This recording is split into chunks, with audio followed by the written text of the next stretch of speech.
Primeiro, a gente tem que entender que um bandeirante,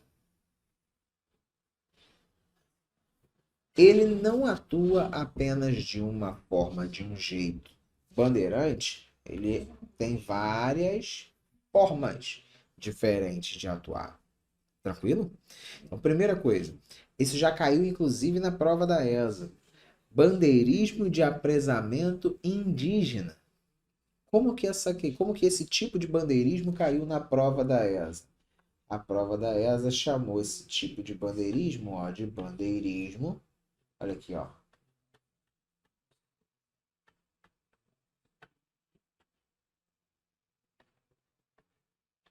Bandeirismo de preação.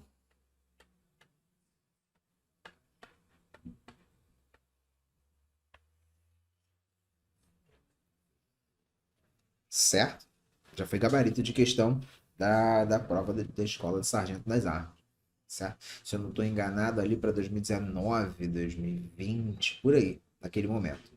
Certo? Então, é quando esses bandeirantes eles vão ser chamados, enfim, para capturar indígenas.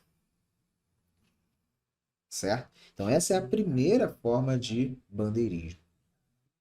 A segunda forma de bandeirismo é o sertanismo por contrato. O que é isso?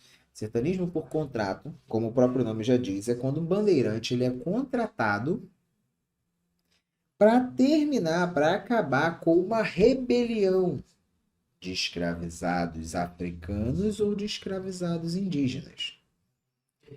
Lembremos aqui de um sertanista por contrato famoso, Domingos Jorge Velho.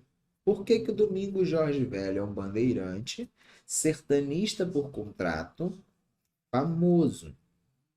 Porque ele é responsável por acabar com o quilombo de Zumbi dos Palmares, o principal, não o único, né?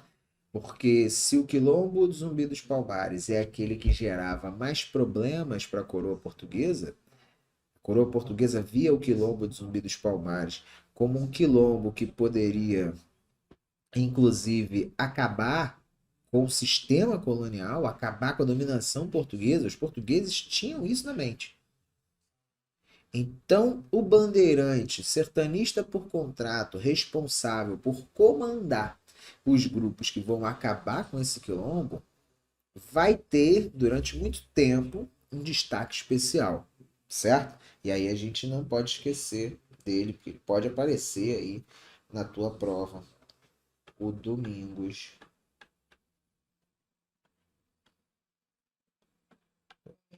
Jorge Velho.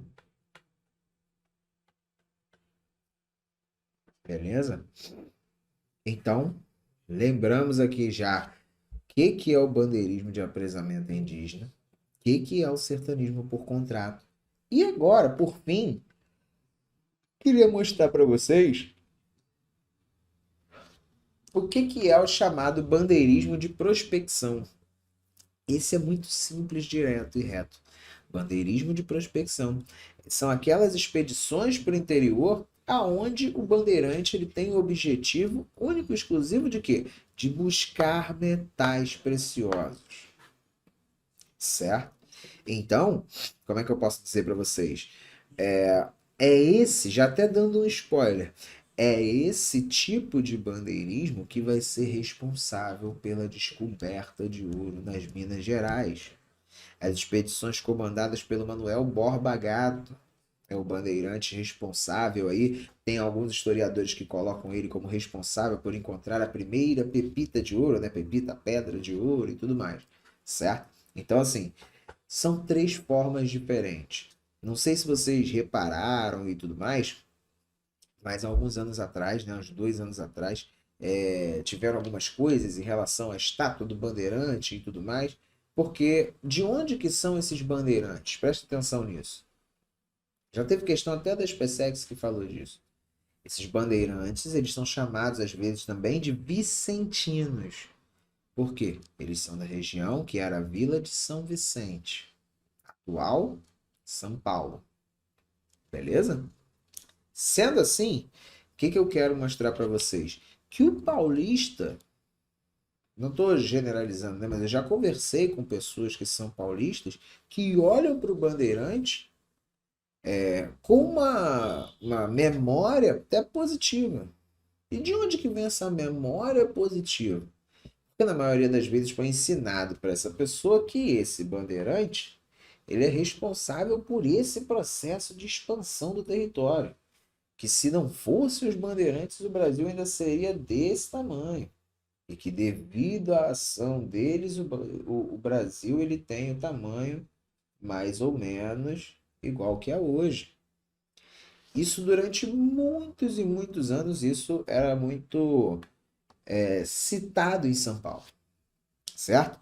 Só que aí, quando você olha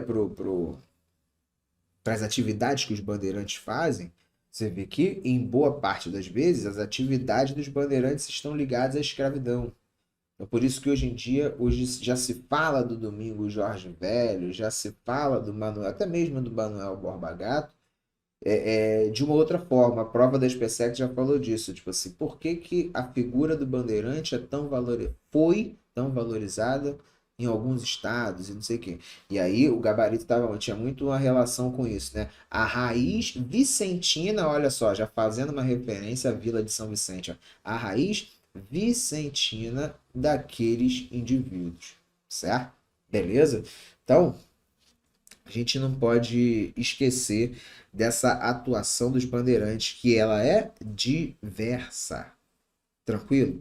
Esse tipo de parte da expansão territorial e da atividade dos bandeirantes é um tipo de pedaço da aula que provavelmente cai naquelas questões militares, né? Que a prova até a ESA fez isso algumas vezes em geografia na última prova, né? E a SpaceX faz muito em história, que é de colocar as três opções lá e pedir para que você saiba qual está certa, qual está errada, né? É um perfil de questão muito conhecido.